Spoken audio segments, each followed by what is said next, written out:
The panel is just wrapped for the Women's Leadership Panel. We're here with one of the esteemed panelists, Lisa Torres. Hello, Lisa. Hello. We're going to keep this conversation a little less weighty than we had in the room. Maybe just some initial takeaways from the panel. Like, what were your thoughts? How did you feel it all went? I think it was a great panel. I think a lot of things that needed to be said were said. I think it was really good advice, especially for the ones that were younger in the room, to understand how to navigate their career as a woman or as a man and an ally to women. And I think also, we talked about real world things, in terms of like, you know, things that stopped us from, challenges we had moving up in the ranks. What happens when when you have maternity leave or any type of leave. But also, like, how do we support each other as women as we are leaders and we become leaders? How we can support continue to support women. And honestly, the way I said in the panel was, be the leaders we never had when we were in a generation where we were the only ones that were in the room. Thank you for summarizing it so clearly and teasing out some of the themes. One of the things I heard from you and one of the things I liked across was a lot of direct talk. Say the thing, I think, was the thing you said a couple times. What does that mean for you, say the thing? Yeah, I think Lola was the one who was like, say Lola the would thing, say the thing, but I get it. But I think for me, it meant like, be honest in the feedback, and also be real world about the feedback. And I think, whether it was advocating for women and helping them negotiate their packages, even though that's more people focused and not profit focused from the organizations that we work in, but it's the right thing to do, morally and if you have a level and depending on your level of integrity in this space. But also, I think in the say the thing of like, what are the things that actually help you grow and not be ambiguous about it, and also not be as adversarial as probably some generations have grown up and where like there was only room for one woman, and so it was almost we were almost pitted against each other. Now there's room for all the women, but we have to now. But the onus is on us to actually grow those leaders and get them into the rooms and make space for them when you shift roles. Right. So my whole thing, and this is my mantra from the beginning, is as you have to protect the seat you're in, and then you have to bring everyone along with you. And one of the things that I think is very underrated and probably not taught well, especially to women, is succession planning. It's the idea of like, you constantly have to figure out who replaces you, so that when you move up or move on, that your seat is not vacant or given up to somebody else that maybe is not not a woman or not in the same, have the same skill set or the same expertise that you have. Protect the territory, grow the territory. Yes, grow and the then presence. but the succession planning also equates to your team. So when you move up, they move up. So like, you have to have that succession of like, I get promoted, so you get promoted. And that's how we end up getting more in the ranks.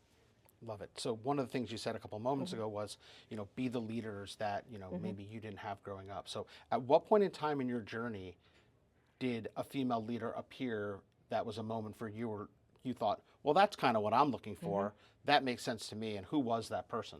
Interestingly enough, I didn't have a female leader till very late in my career. I mean, I'm a little older and Gen Xer. We both got that. We both that gray going, but like there was someone along the way eventually. Eventually, but probably not till I got to like an SVP role. So from infancy to SVP, it was all men, but it was men who were allies, and I think that, and they were men that I admire their leadership style, and they also tended to be men who were more empathetic and less, quote unquote, like ruthless type of CEO type people, men who understood the value of women on their team and supported women on their team. And I think, not until I was SVP did I actually have a woman who actually was my manager.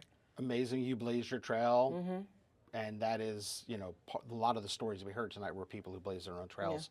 Yeah. So what is that trail? What is your leadership style, or what's your leadership advice you might want to impart as our final question here? I mean, I'm very much a people leader, so sometimes it gets me in trouble in terms of like, I might think about people a little bit more than or like the team, making sure that the team is set and progressing. I think also, when you think about your career, you really are in 3 stages, right? So in the beginning, you're learning, somewhere in the middle, you're earning, and then at the end, you're sort of returning.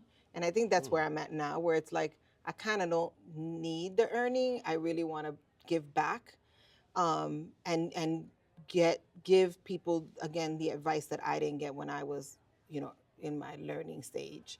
Um, and honestly, from a leadership, I've learned my leadership has changed, evolved over the years. But right now, I'm really transparent. I'm really flat Hmm. in terms of like, I involve the team in all the decisions. That's how they learn. Like, how do you learn? How does the team learn how to manage a P&L, or how to create a business plan, or get that presentation together for a big executive leadership meeting, is doing it. And so, I took less of that responsibility and gave that more to the team so that they can learn how to do it. So then when I walk away, knew that they were able to handle it without me. Fantastic. Thank you for sharing all that. And as we're talking about your, learn, earn, and return, I love the theory of threes. Thank you for taking so much time tonight to return your knowledge, your experience to our incredible 212 community. I could feel how excited people were to have people whose stories they could relate to, they could learn from. So we cannot thank you enough. We know you've been an honoree before. We know you've been involved in our communities. So we want you to stay involved in our communities, please. And thank you again for tonight. Oh, absolutely. And I love 212. I, always will do. When you call, I answer. We really appreciate it.